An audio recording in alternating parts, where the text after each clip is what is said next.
Anong pakiramdam kapag ang magandang tindera ng palengke ay biglang naging bilyonaryo dahil sa mayamang aswang? Kung marinig ninyo ang kwento ko ngayon, hindi ito katang-isip lamang o sensasyon para manood ng gabi-gabing pakulo. Ito ang buhay ko. Ako si Mucha. Dati akong nagbabalot ng tinapa sa lumang dyaryo. Ngayon may mga pira-pirasong papel na nagbago ng lahat ng nakasanayan ko dahil sa isang pamilya na may lihim na hindi inaakala ng karamihan. Bata pa lang ako, ang palengke ang aking mundo. Doon nagsisimula ang umaga sa amoy ng hiligay ng tinapa na kumukupas sa mantika, sa hiyaw ng pamilihan, sa mga paluhang kamay na bumibili kahit maliit lang ang daladalang pera. Ang lola ko, si Lola Amelia, ang dahilan kung bakit ako nagtiyaga. Siya ang nagbalot ng mga unang isda ko. Siya ang unang tumingin sa akin nang maging mapurol ang mundo. Minsan hindi ko matandaan kung sino ang nag-aalaga kanino. Siya sa akin, ako sa kanya. Ngunit ang pagkakaalalay na iyon ang naging ugat ng bawat desisyon ko. May mga gabi na hindi kami tulog dahil sa demensya ng lola. Gumising siya sa gitna ng dilim, humahanap ng kanyang asawa na wala na sa loob ng bahay. Minsan lumalakad siya palabas ng tulog-tulugan at nagugulat ako sa paglakad niya sa gilid ng kalsada na akala mo'y naghahanap ng direksyon. Init ng araw, sunog sa bata ang dibdib ko sa pag-angat ng bigas. Pero pagdating ko sa bahay, nakikita kong nakaupo si Lola sa pinto. Tahimik na nakatingin sa pabalik-balik na kalawang ng poste. Hindi biro ang tumanda kasama ang may sakit ng isip. Hindi biro ang kumita ng sapat para mapakain ang 2 tao ng magdamagan. Sa palengke, kilala ko bilang magandang tindera. Hindi dahil ako ay gustong-gustong magpasikat. Maganda sa kanila ang pagkamasipag, ang pagkamalinis ng mga balot ko, ang mga awit na sinasambit ko habang nag-iihaw. May mga nanonood, may nagbibiro, at may mga taong nagagalit kapag hindi nila natanggap ang abot kayang presyo. Isa sa mga nagbibiro ay si Sofia, anak ng mayor. Ang mga galaw niya, ang mga ngiti na walang laman, ang hinaing sa baryo dahil sa mga bantang ginagawa ng kanyang pamilya, hindi iyon ang pinakamasakit.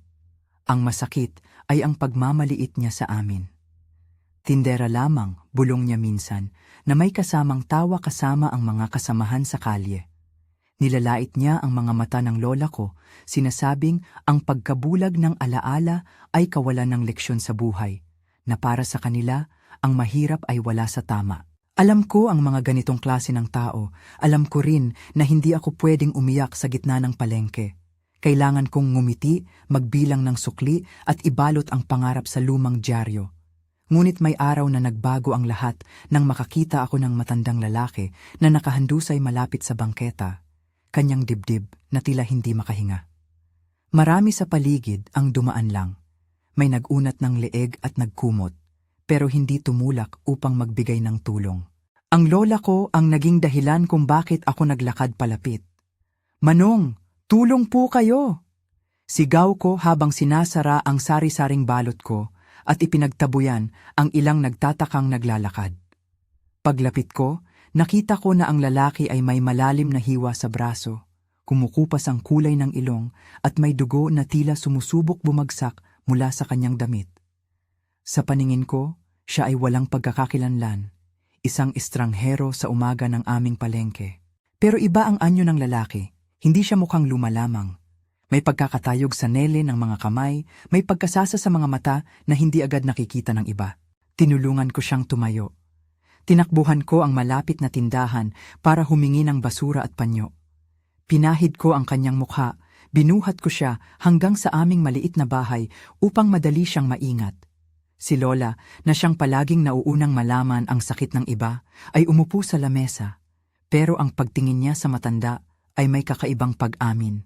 Parang nakakakilala sa isang mukha na nawawala sa alaala niya. Dahil sa demensya, ang mga maliit na butas ng panahon ni Lola ay napupuno ng mga alaala na minsan hindi ko maintindihan. Ngumiti siya ng bahagya at naramdaman ko ang kakaibang katahimikan na dumampi sa hangin. Hindi naman namin akalaing siya pala si Lolo Hermeno, pinuno ng isang pamilyang matagal nang kilala sa paligid ng bayan. Mayaman? Oo. Pamilya? Oo. Isang tao na kung saan halos lahat kami ay nakakita ng kanyang pangalan sa mga pirasong lamesa ng pulong, sa mga bagong trabaho na proyekto, sa mga pondong dumadaan sa palengke. Hindi namin inasahan na siya ang nakahandusay sa harap namin. Ang unang bagay na inialok niya bilang pasasalamat, 5,000 piso. Para sa amin, parang 5,000 araw ng pagkain. Ngunit mas mahalaga ang mga mata niya, may gali na nagmumungkahi ng dakilang pangako. Apo, mahinang sabi niya sa akin, marami pa akong maibibigay kung ikaw ay may puso at kagustuhan. Mabilis man ang tinig niya, ramdam ko ang timbang ng kanyang salita. Nag-alok siya ng walang eksaktong porma, ngunit nagbigay siya ng isang direksyon. May isang mansyon, malawak na lupa, at isang pangakong hindi basta pera, kundi panahon at seguridad. Manirahan ka rito kasama ang lola mo. At tutulungan namin kayo, dagdag pa niya, habang tinatapik ang kamay ko na basa pa sa dugo ng ibang tao. Dito nagsimula ang pagbabalik ng tanong sa isipan ko. Ano ang halaga ng dignidad kumpara sa kaligtasan ng pamilya? Sa palengke, ang dignidad ay isang bagay na madalas nating ipinagpapalit para sa isang masarap na ulam sa hapag. Ang kaligtasan para sa lola ko ay hindi puro salita. Napagtatanto ko agad. Ang alok ni Lolo Hermeno ay maaaring magbukas ng pinto ng bagong buhay. Hindi lang para sa akin, kundi para sa lola na hindi na makapaglakad ng malayo nang hindi nawawala. Pero sa puso ko, may tanong. Bakit kami? Bakit ako? Nagkaroon ng mga pag-uusap. Lumutang ang pangalan ni Joaquin, apo ni Hermeno, bilang bahagi ng pamilya na mag-aalaga sa amin. Hahawakan namin siya ng maingat, sabi ni Hermeno. Joaquin, na unang nakita ko sa gilid ng kalsada, ay tahimik at may malalim na tingin. Hindi siya mukhang karaniwang binata ng aming baryo. May halaga sa kilos niya na hindi agad maunawaan. May halong pagkahabag at pag-aalinlangan ang naramdaman ko. Pero kapag tumingin ako sa lola ko at nakita ang pandinig niyang pagsisikap na makausad, pumipikit ako at sinabing, kailangan ko ng seguridad para sa kanya. Tumatanggap ba kayo kapag ang hindi ninyo nakikilala ay nag-aalok ng bagong mundo para sa pamilya ninyo? I-comment naman dyan kung ikaw ang nasa posisyon ko, tatanggap ka ba ng alok? Hindi ako gumawa ng desisyon ng isa lamang saglit. Nakarating ang mga tanong sa gabi habang pinapagaspas ko ang dahon ng kalendaryo sa aming pader. Ano ang ibig sabihin ng manirahan sa mansyon? Ano ang mga presyo ng pagpasok sa kanilang mundo? Hindi ako bulag sa kwento ng aswang sa aming lugar. Mga palasak na usapan iyon sa tuwing may nakikitang kakaiba. Pero may mga aswang na mukhang tao at may mga aswang na mabubuti. May mga kwento ring nagsasabing may mga paraan upang mamuhay ng marangal. Sabi nila, may mga pamilyang pumili na hindi maging halimaw sa mga paraan ng pagdanak ng dugo. Ako naman, bago pa man malaman ang buong pangalan ng misteryo, pinili ko munang ilagay ang lola ko sa mas maginhawang kama at ipahamig ang mga labi niya na kumakapit sa aking kamay. Lumipas ang ilang araw at tinanggap namin ang paanyaya. Ang biyahe papunta sa mansyon ay parang pagkalipat ng eksena sa isang pelikula. Lumipas ang mga taniman, nagsimulang lumawak ang bakuran at tumaas ang pader na may gates na bakal. Nang bukas yon, may nakaabang na mga mata at mga alalay na nag-aayos ng mga halaman. Napansin ko kaagad ang lamig ng hangin na pumapasok sa loob ng bakuran. Hindi lamig na dulot ng malamig na panahon kundi ang presensya ng katahimikan na may sariling tunog. Ang mahinang pag-angat ng dahon, ang malalim na paghinga ng mga alagang aso na sa gilid ng bakuran. Ang mansion ay hindi simpleng bahay. Ito ay isang mundo ng mga bagay na nakaayos para sa marangya ngunit tahimik. Parang ospital na nag-aalaga ng isang lihim. Sa loob ng mansyon, may mga kilos na hindi ko lubos maunawaan. Ang mga tauhan nila ay tahimik at tila napakagalang. May mga hapag na tila hindi kailangan ng maraming salita. Binaling nila ang aming mga gamit sa mga silid na may malalaking kurtina. Ang mga pagkain na inihain sa amin ay malinamnam at kakaiba. Hindi ang karaniwang lutong platik ng palengke. May halo ng mga damo at lasa na hindi agad pumapasok sa isip. Masarap ba, Apo Mucha? Tanong ni Joaquin nang nakaupo kaming magkatabi. Ang kanyang tinig ay mababa at may kaunting pagkaalangan. Hindi siya makatingin ng diretso, tila sinusukat ang bawat salita. Habang tumatagal, napansin ko ang mga kakaibang palatandaan. Isang gabi, nasabi ni Lola sa gitna ng kadiliman habang hawak ang maliit na kandila. Apo, ang mata nila noon, hindi katulad ng tao. Napangiti ako at sinuong kitang kanyang kamay, pinipilit na alis ang takot. Maraming bagay ang pumapasok sa isip ko. Ang mga paghilom na hindi normal na mabilis, ang maliit na sugat sa braso ni Hermeno na kinabukasan ay naglaho na parang hindi man lang dumating. Ang mga ulap ng gabi na parang nilulunok ang mga yabong sa garden nang may kakaibang pag-ayos. Hindi ko pa ito sinasabi sa sinuman. Tinatanggap ko muna ang mga bagay na dahan-dahan na tila bumabalot sa amin. Ngunit may mga sandali ring nagkukubli sa mga ngiti nila ang kakaibang hitik ng pagnanais. May mga oras na tumitingin siya ni Joaquin sa akin na parang sinusubok ang kayang sukliin ng puso ko. May mga gabi na naglalakad kami sa hardin at naramdaman ko ang malapit na paghinga mula sa isang hayop na hindi ko makita sa dilim. Hindi ko sinabi sa iba na may mga gabi ring umuusbong ang kaluluwang pananalangin ko. Hindi para sa sarili ko lamang, kundi para sa kaligtasan ni Lola. Ang mansyon ay parang tanikala ng mga pag-asa at pangamba. Sa bawat araw, pinag-aaralan ko ang mga taong nakapaligid, ang pagkukunwaring kabaitan, ang halay ng mga ngiti na hindi umaabot sa mata. Sa mga unang linggo, binigyan kami ng buhay na hindi kami makatarungan sa amin noon. May mga doktor na pumupunta para alagaan si Lola. May mga taong nag-aayos ng bahay. May mga baon na hindi ko alam kung saan nanggagaling. Nag-iwan ito ng halo ng pasasalamat at pagkabahala. Minsan, nag-summer ang mga bata ng bayan sa aming bakuran at napansin ko ang mga tingin nila. May iilan na nakatingin na may pagkamangha, may iba na may pag-aalangan. Ang magandang tindera, naging bilyonaryo dahil sa mayamang aswang, bulong ng ilan sa likod ng hagdan na para bang ang pangalan ko ay hindi akin kundi isang kwento na pwedeng talakayin ng walang katapusan. Sa loob ng mansyon, may maliit na mga piyesa na nagpapaalala sa akin ng buhay na iniwan.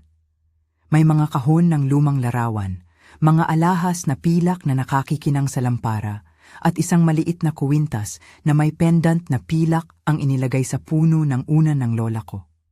Iyan ang magiging proteksyon niya, sabi ng isa sa kanila ng palihim. Hindi nila sinabi ng tuwiran kung bakit pilak ang napili. Tila isang ritual na hindi ko dapat labanan. Naramdaman ko ang bigat ng kwintas sa kamay ko. Malamig ito at nagdudulot ng kakaibang kapanatagan sa aking palad. Habang kami ay unti-unting nasasanay sa bagong buhay, may maliliit na problema na dumarating. Si Sofia, sa kabilang banda, ay hindi tumigil sa pagdududa. Hindi ako nakalimutan ang kanyang mukha, na noon pa man ay sumisilip ng may pag-aalipusta. Narinig ko ang kanyang pangalan sa mga pag-uusap ng mga tagapaglingkod. May plano raw siya na inuudyukan ng ama niya, si Mayor Anton, para reformahin ang ilang lupain, para tanggalin ang sino mang hindi siya gusto. Ang politika sa bayan ay parang salamin na nabitak. Madali kaming napipinto sa mga mata nila dahil kami ay mahinang kawing sa kanilang istorya. Isang gabi, umabot sa aming kwarto ang isang mahalagang pag-uusap. Dinala si Hermeno ang kanya lamang na mano-manong lamesa at naglatag ng mga papel na may marka ng lupa at mga dokumento. "Mucha," sabi niya, "hindi lang ito pansamantalang tulong. May plano kami na pamanahan kayo." Hindi ako agad nakasagot. Hindi ko inakala na magiging seryoso ang pangako. "Kailangan lang ng isang bagay," ani niya, humahawak sa parang hangin.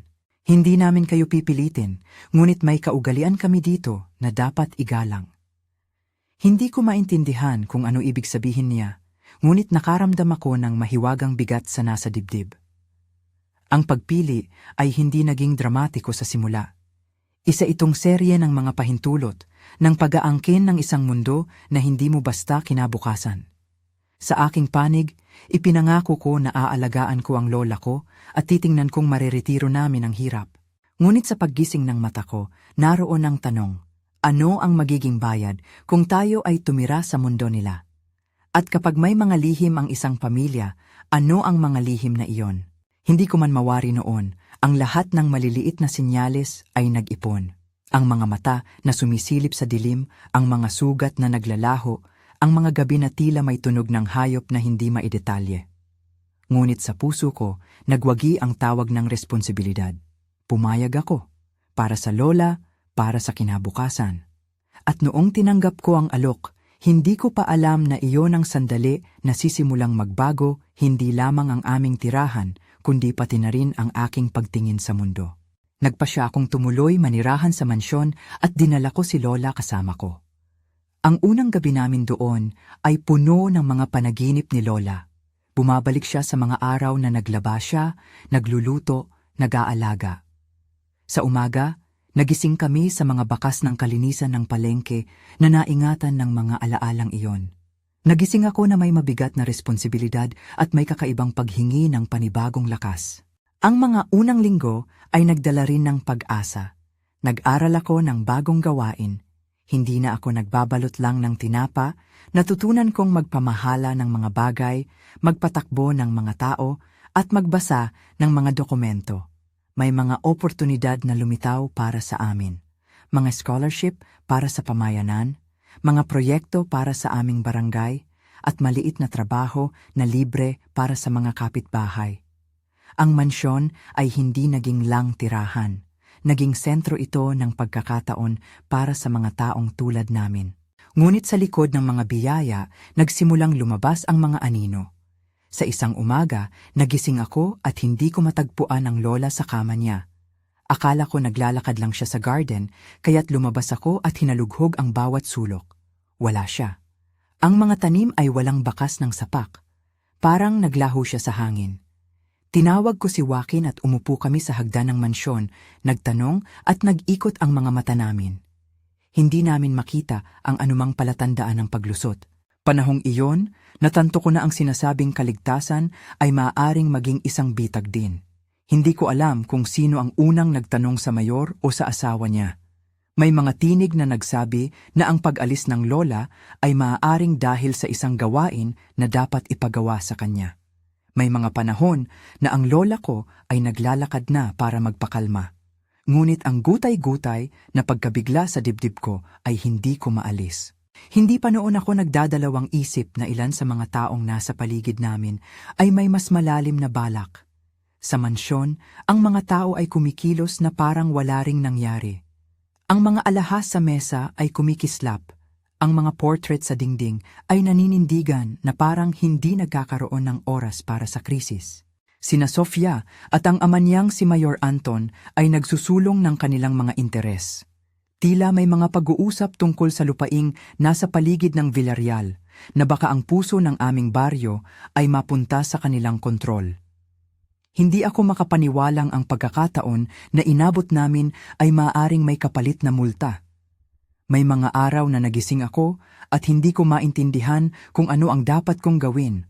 Umakit ng tulong mula sa mga awtoridad o umasa sa mga taong nag-alok ng tahanan at pag-aaruga?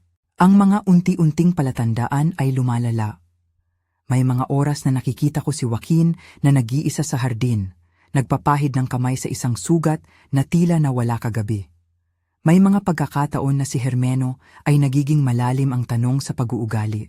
May mga pag-uusap tungkol sa tradisyon, tungkol sa pagpapanatili ng dangal ng kanilang lahi. Hindi ako nagsasalita, ngunit kasama ko sa isip ang panaginip na nawala ng minsan. Lahat ng ito ay nag-ambag sa isang estranghero na pakiramdam sa loob ko. Hindi lahat ng kumukislap ay ginto. May mga kumukislap na pilak na nag-iingat sa sariling lihim. Araw-araw, ginising ako ng amoy ng tinapa sa memorya, alaala ng plaza, ng mga pagbabalot, ng maliliit na barya na pinag-aabot. Ngunit sa loob ng mansyon, ang mga barya ay napalitan ng dokumento, ng papeles, ng plano. Nagdalawang isip ako kung ang bagong buhay na ito ay para sa amin o kung kami ay naging isang piraso sa isang mas malaking laro. Ngunit higit sa lahat, ang pangamba ko ay para sa lola. Saan siya? Bakit hindi ko makita? Ang mansyon ay mayroong katahimikan at iyon ang nagdala ng bagong klasing takot. Hindi yung takot sa dilim, kundi takot sa kawalan ng kontrol. Natapos ang araw na iyon na ako ay nakaupo sa labas ng mansyon, hawak-hawak pa rin ang pendant na pilak ng lola. Naramdaman ko ang bigat ng bagay na iyon sa aking palad, tulad ng isang maliit ngunit matibay na pangako. Hindi ko maintindihan kung saan sisimula ang susunod na hakbang, pero ramdam ko na ang aksyon ay papalapit.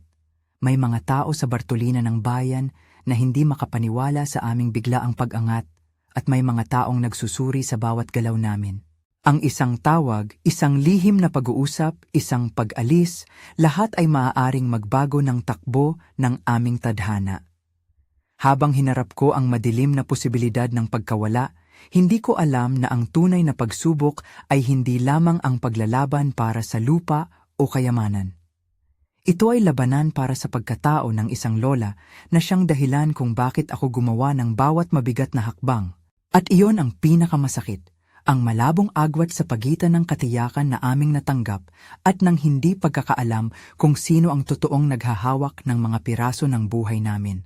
Sa paglipas ng gabi, hindi ko mailihis ang isip sa mga tanong. Sino ang tatangga kung sakaling mawala kami? Sino ang magtuturo sa amin ng kahulugan ng compassion kung hindi kami mananatili ng may dignidad? Ang mansion ay nag-aalok ng mga sagot, ngunit may mga dagok na sumisibol. Nagpasya akong hindi muna magmadali sa paghatol.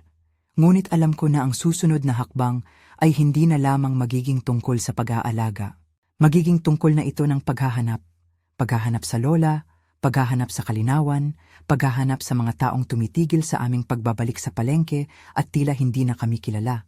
Hindi alam ng iba na habang kami ay nag-aalangan, may mga mata ring nakamasid sa aming paggalaw. Ang mga anino ay lumalapit sa gilid ng aming mundo at may mga boses na nagbabanggit ng pangalan ni Sofia at ng kanyang ama sa mga pag-uusap sa likod ng pintuan. Ang mga tao sa palengke ay nagsisimula ng magtanong, nasaan ang tindera na dati nilang nakakasama? May mga bagong tsismis na lumilikha ng maliliit na alon sa barangay. Ngunit ang pinakamahalaga sa akin ay ang lola. Kung siya ay malayo man o nasa loob ng mansyon na nakatago, kailangan kong hanapin ang paraan upang siguraduhin na ang kanyang kaligtasan ay hindi mapaglaruan. Dito nagtatapos ang isang kabanata ng aming buhay, ang pag-alis mula sa putik ng palengke patungo sa kinang ng mansyon, ang mga unang bakas ng pag-asa at ang mga paunang pag-aalinlangan na unti-unting bumabalot. Ngunit ang mga bakas na iyon ay magsisilbing pang-udyok kapag ang dilim ay mas malalim at kapag ang mga tanong ay lumaki pa. Maya-maya, may mga pag-uusap na hahantong sa paghahanap at may mga desisyon na kailangan kong gawin ng hindi lamang para sa aking sarili, kundi para sa lola na nagbigay sa akin ng dahilan upang magpatuloy sa mundong ito. Hindi ko malilimutan ang gabing iyon. Nakaupo ako sa malamig na sahig ng bakuran. Hawak ang pendant na pilak ng lola at nararamdaman ang bigat ng mga tanong na parang mga bato sa dibdib. Hindi pa ako handa para sa kung ano ang susunod. Naglakad ako papunta sa kusina at nakuha ang lumang telepono ng mansyon. Tumatawag ako sa barangay, sa Tita Berna, sa Aling Hosa, sino man na may koneksyon. Walang sagot ng maayos. May mga unggoy ng kampanilya sa likod ng gate na tila sadyang parang tunog ng kabaliwan. Lola, bulong ko, nasaan ka? Hindi sumagot ang hangin, ngunit may kumulog na hakbang sa itaas ng hagdan, si Joaquin. Nakita ko siyang lumapit na may laso ng pagod sa mga mata. Hindi siya kasing tahimik na dati, may tensyon na mabigat. Umupo siya sa tabi ko at tumingin sa pendant na nasa aking kamay. Hindi ko siya nakita kagabi, sabi niya ng mahina. Nagising kami kahapon ng umaga at wala siya sa loob. Hinalughog namin ang lahat, pero parang nawala na siya. Ang mga salita niya ay nagdulot ng kakaibang lamig sa aking katawan. Nawala na siya. Hindi lumakad, hindi nagpunta sa palengke, nawala. Pumigil ako sa paghinga ng sandali, tumunog ang dugo sa tainga. Joaquin, tinanong ko, napipilitang kontrolin ng boses? Kayo ba ang may alam? May nagtanong ba sa inyo? May nag-alis ng lola?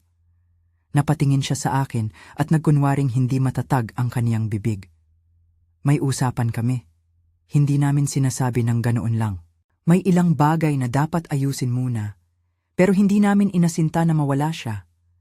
Hindi ko alam kung naniwala ako o hindi. Ramdam ko ang pagkawasak ng loob. Nagdesisyon ako na bumalik muna sa palengke.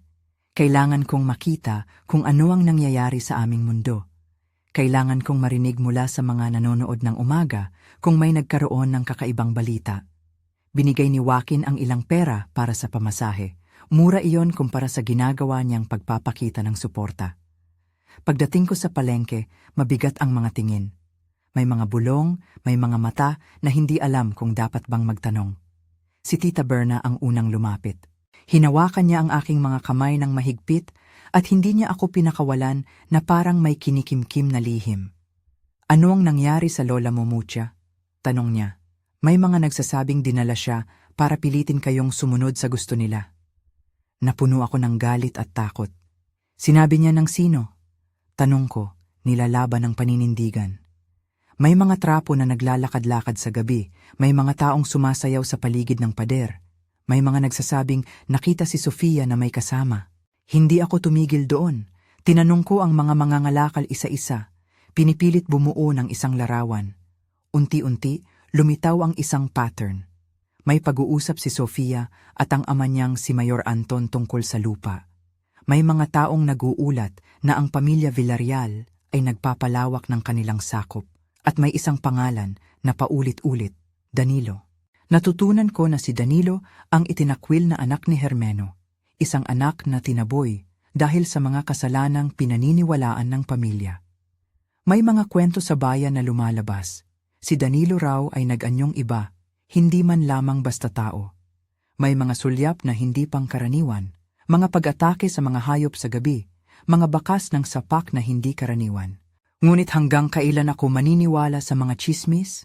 Hanggang hindi ko naririnig ang mismong boses na nagngangalit, hindi ako magtatagal na magtiwala sa haka-haka.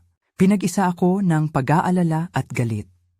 Kung inisip nilang kukonsintihin ko ang pagkawala ng lola dahil lamang kami ay binigyan ng bahay at pagkain, nagkamali sila. Hindi ko ibibigay ang lola ko sa sinuman, kahit na magmukha itong kaloob para sa amin. Hinanap ko si Joaquin at sinabi kong kailangan naming gumawa ng plano. Tumango siya at may kakaibang katiyakan sa mata niya na hindi ko pa nakikita noon. Bumalik kami sa mansyon at doon si Lolo Hermeno ay nagpasya na makipag-usap ng tahimik. Tinawag niya kami sa kanyang silid, isang kwarto na puno ng mga lumang retrato at ng isang amoy na tila pinaghalong lumang papel at tsokolate. Mutya, wika niya. May mga bagay akong dapat sabihin. Hindi ka namin minamaliit, ngunit may nangyari na hindi inaasahan. Inilabas niya mula sa isang kahon ang isang maliit na kahon na may takip. Sa loob, isang maliit na baril na hindi pangkaraniwan. Malinaw na gawa sa pilak, maliit at may mandirigmang anyo. Ito, sabi niya ng seryoso, ay magbibigay sa atin ng kakayahan na protektahan ang sarili laban sa anong hindi natin maintindihan. Hindi namin ito ibinibigay ng basta-basta, ngunit kailangan ito kung tunay nating nais na iligtas ang isang mahal natin. Hindi ako agad makamove. Baril? Pilak? Naitala sa isip ko ang lahat ng baybay ng alamat, ang pilak bilang panghina sa aswang. Naituro sa amin noon ng matatanda ang mga simpleng paraan. Pilak kontra halimaw, salamin kontra pangitain. Ngunit hindi kailanman ko na pag-isipang hawakan ko ang isang baril na gawa sa pilak. Paano natin gagamitin iyan? Tanong ko. Hindi kami mga mandirigma, sabi ko nang may pag-aalinlangan. Tumingin si Hermeno sa akin at ngumiti ng malungkot. Minsan kailangan mong pumili, manahimik at hintayin ang dumating na panganib o kumilos para protektahan ang sarili at ang kanila. Hindi ko sinagot siya ng direkta. Hindi ako lumaki sa mundo ng mga sandata, ngunit lumaki ako sa mundo ng pag-aalaga, at ang pag-aalaga ay nangangahulugan minsan ng pagprotekta. Kasama ni Joaquin, nagplano kami ng tahimik. Humingi kami ng testimonya mula sa ilang tagagawa sa palengke. Kumuha kami ng litrato ng mga pag-uusap ni Sofia at ng kanyang grupo. At ang ilan sa mga dating manggagawa ng mayor ay naglaan ng pahayag tungkol sa mga kakaibang gawain sa harap ng kanilang opisina. Ngunit mas mahirap ang makuha ang ebidensya laban sa isang pamilya na may posisyon. Kailangan namin ng matibay na plan. Alam namin na ang sirang dangal ni Danilo ay simbolo ng mas malalim na pagkagalit at hindi namin alam kung hanggang saan siya magwawakas. Isang gabi, nakatanggap kami ng tawag. May nakakita raw ng isang sasakyan na sumakay sa gilid ng bayan papunta sa isang lumang gusali na kabilang sa lupaing pagmamay-ari ng Villarreal. Sabi ng boses sa kabilang linya, sinama nila ang matanda. Nakita ko sila. Nang marinig ko iyon, tumagal ang mundo ko sa isang sandali. Tila ba may isang panghihimagsik sa loob ko. Nagtipon kami. Ako, si Joaquin, at isang maliit na grupo ng mga kababayan na nagtitiwala. Kasama namin si Mang Danilo? Hindi. Kasama namin ang ilan sa mga kabaro, ang isang pares ng nakaalam na kapitbahay, at si Tita Berna. Bawat isa ay may dalang little lamp o pamalo, hindi sapat na sandata laban sa tunay na panganib, ngunit sapat para ipakita na hindi kami takot. Pumunta kami sa lumang gusali na tinutukoy. Lumang beses na abandonado iyon, isang dating bodega na ngayon ay napapaligiran ng damo at pader na halos bumagsak na. Ang gate ay nakabukas at may mga bakas ng gulong sa lupa, sariwang bakas. Pumapasok kami ng dahan-dahan, ramdam ang lamig ng hangin na tila bumabagsak ng mag-isa. May mga tunog, parang kaluskos ng tela, umaagaw na hininga. Ngunit hindi kami huminto. Nang makarating sa loob, nakarinig kami ng mahinang pag-iyak. Hindi kami agad tumakbo. Sinubukan naming i-assess ang paligid. Sa isang sulok, natagpuan namin ang isang silid na natabunan ng mga luma at basag na kahon. May isang upuan sa gitna at nakatali roon si Lola Amelia. Mahina, ngunit buhay. Nang makita ko siya, sumabog ang puso ko sa saya at galit. Tumakbo ako at pinalaya ang kaliwang kamay niya mula sa tali, habang si Joaquin ay mabilis na bumunot ng sinulid. Ang yakap ko sa kanya ay malambot at punit. Umiiyak siya ng hindi lubos na nakakaintindi. Ngunit hindi ko inasahang ang sigaw namin nang saya ay agad sasagot ang isang malupit na tawa. Mula sa dilim ng kusinilya ay naglalakad si Danilo, ngiti sa mukha, hindi tao. Hindi ko mailalarawan ang anyo niya sa unang sulyap. Ang kanyang mga mata ay parang nagliliyab at ang paggalaw niya ay mas mabilis kaysa sa tao. Nag-ugat ang takot sa akin, ngunit napalitan agad ito ng galit. Ikaw, sigaw ko, hindi ko na pinag-isipan ang pagdating ng takot. Anong ginawa ninyo sa lola ko? Bakit ninyo inangkin ang kalayaan namin para sa inyong mga plano? Tumango siya, parang nasiyahan sa aking galit. Bakit hindi mo pinansin ang lugar mo, Mutya? Bakit ka tumira dito? Sila ay nagbigay sa inyo ng tirahan at kayo pa ang naglalako ng hikbi? May pagiging bato ang boses niya at sa likod niya ay may 4 na lalaki. Sila ay mga kamay ng mga taong inuutos, mga anino na handang pumutok. Hindi na ito basta usapan. Lumakas ang tensyon at sa loob ng isang tibok may isang malaking halakhak mula sa kabilang sulok. Maya-maya, ang mga anino ay kumilos. At nagbago ang ilang anyo. Ang ilan ay yumuyuko at sumulpot na parang hayop. Nakaramdam ako ng kakaibang pag-init sa loob ko. Hindi lamang dahil sa galit, kundi dahil alam kong nasa hangganan kami ng isang bagay na hindi basta karaniwan. Ito ang pagkakataon kung kailan ang pag-aalaga ko at ang pagiging responsableng apo ay kailangan ng aksyon. Si Joaquin ang unang kumilos. Hinawakan niya ang baril na ibinigay ni Hermeno at inangat ito. Alam kong natatakot siya, hindi dahil sa bala, kundi dahil sa pagsakripisyo. Tumigil ka na, Danilo, sigaw niya. Hindi na kami palalagpasin ang gagawin ninyo sa mga inosente. Hindi sumagot si Danilo ng normal. Siya ay parang lumipas ang balangkas ng tao. Animoy may isang anino na nagmumula sa likod niya, at sa isang pagyuko, nagbago ang itsura niya. Ang isang kamay ay lumaki. Ang mga kuko nito ay parang mga dahong matutulis. Nang tumakbo siya papunta sa amin, napakabilis ng galaw niya. Lumundag siya at parang may aura ng hayop sa kanyang mga mata. Sa ngayon, takpan ko ang eksena nang hindi naglalarawan ng mga detalye ng brutalidad. Dapat malinaw na may laban, may panganib at may galit. Ang isa sa mga kasama namin ay nasaktan. Umiyak si Tita Berna at nagtangkang umalalay sa akin. Ngunit si Joaquin ay nakaposisyon. Lumapit siya at pinunting ng maingat ang baril. Alam niya ang sinasabi ni Hermeno noon. Pilak ang kahinaan nila. Isang shot. Nagdulas ang oras na parang manipis na sinulid. Marahil dahil sa takbo ng emosyon o sa mismong takot, hindi ako nakapag-imbento ng matiyagang plano. Ako ay kumilos. Narito ang totoo, hindi kami mga sundalo, hindi kami mga bayani sa pelikula. Kami ay mga taong nagmamahal. Sa isang desperadong sandali, si Joaquin ay tumayo at pinana ang baril. Narinig ko ang putok na parang pagputol sa hangin, at pagkatapos nito ay may isang sigaw na dumaan. Isang tunog na parabang tumigil ang oras. Nakita ko ang anyo ni Danilo na parang humina, parang ang ilaw sa kanyang mga mata ay dahan-dahang nagdilim. Bumagsak siya sa lupa at ang mga aninong kasama niya ay nagpadali-daling tumakas. Hindi ko naramdaman ang tuwa na nagmumula sa pagkamatay ng isang nilalang. Ang tanging damdamin ay pagkaubos at relief na nasawata namin ang panganib. Hawak-hawak ko ang lola ko ng mahigpit at sa loob ng aking dibdib nagkaroon ng napakalalim na pasasalamat at lungkot. Ang mundo ay nagbigay ng kalakasan at pagkaawa ng sabay. Pagkatapos ng mga minuto, narinig namin ang mga sirena. Isang kapitbahay ang tumawag sa pulis nang makita ang kaguluhan.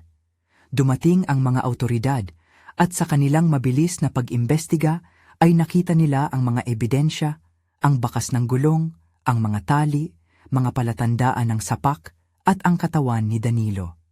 Nakita rin ang mga pag-uusap ni na Sofia at Mayor Anton sa mga dokumento na kinunan ng ilang matapang na mamamayan. Hindi iyon agad maglilinis sa ating lahat ng sugat, ngunit iyon ay simula. Sa korte, ang mga ebidensya na nakolekta ay nagsilbing simula ng pagkakakulong ni na Mayor Anton at Sofia. May testimonya mula sa ilang alipin sa mansyon at mga dokumento mula sa opisina ni Hermeno na ipinakita na may plano ang pamilya ng mayor na palawakin ang kanilang sakop sa pamamagitan ng takot at pananakot. Hindi namin hinahanap na sirain ang sinuman ng walang dahilan. Hinahangad namin katarungan. Dumating ang araw na si Mayor Anton ay sinampahan ng kaso dahil sa mga payo ng pandaraya at intimidation. Si Sofia ay nahatulan bilang kasangkot. Ang bayan ay nagbago ng bahagya. Ang mga taong dati ay nagtatakip ng mga mata at bibig, nagsimulang magsalita, ngunit hindi na ibalik ang lahat ng sugat. May mga gabi na hindi ko maalis ang larawan ni Danilo na nahihimlay, hindi dahil sa tuwa, kundi dahil sa pagkaunawa na may mga taong nagiging halimaw dahil pinabayaan ng pagmamahal at paggalang. Naiisip ko ang magiging buhay niya kung siya ay unang niyakap ng isang ama. Naiisip ko kung saan nag-ugat ang galit na naging sanhi ng kanyang pagkabulag. Hindi ko sinasabi na ito ay dapat palitan ng pananagutan. Sinasabi ko na ito ay nagbubukas ng pangunawa na ang tunay na kasamaan ay mas malalim pa kaysa sa hitsura. Matapos ang mga legal na usapan, dumating ang araw ng may sulat mula kay Lolo Hermeno. Dito niya inilahad ang kanyang testamento. Pinapamahagi niya ang malaking bahagi ng kanyang pag-aari para sa pangangalaga ng aming komunidad. Dahil sa aming pagkilos at dahil sa pag-aalaga naming pinakita sa lola, pinili niya kaming maging bahagi ng pamanang iyon. Hindi sapat ang salita ko para ilarawan ang pagkakagulo sa loob ko nang mabasa ko iyon. Mula sa isang tindera ng tinapa, isang babae na may lumang dyaryo bilang mga balot, ako ay biglang nasa posisyon upang magpasya kung paano gagamitin ang yaman ng isang mayamang pamilya. Ito ang naging panibagong hamon. Magiging bilyonaryo ako dahil sa mayamang aswang. Ano ang pagkakaiba? Una kong ginawa ay tiyakin na ang lola ko ay mamumuhay ng payapa. Nakasiguro ako na ang lahat ng gastos sa kanyang pang-angalaga ay naayos. Pero hindi naglaon. Nakita ko ang mas malaking tawag, ang bayan naming pinagmulan. Maraming bata ang hindi nakakapasok sa paaralan. Maraming nanay ang hindi inaasahan ang bakuna. Maraming lugar na nagugutom pag-uwi mula sa trabaho. Gumawa kami ng listahan. Clinic, scholarships, libreng palengke para sa mga ina, at mikroloan para sa mga maliliit na magtitingi. Sa pakikipagtulungan kay Joaquin at sa ilang mapagkakatiwalaang miyembro ng pamilya ni Hermeno na nais mamuhay ng marangal, inilunsad namin ang proyekto. Ang unang proyekto na pinunduhan namin ay isang maliit na klinika sa tabi ng palengke. Isang lugar na alam kong maraming nagtatamasa ng pag-aasikaso sa umpisa ng sakit. Hindi kami nagtatalaga ng mga pangakong milagro. Nagtala kami ng doktor, nurse at ilang health volunteers. Nagbigay kami ng scholarship sa 5 na batang gustong pumasok sa kolehiyo. Katulad ko, lumaban para sa kinabukasan. Nagbigay kami ng maliit na grant para sa mga nagtitinda ng isda at gulay at nagbigay kami ng libreng training sa pagnenegosyo.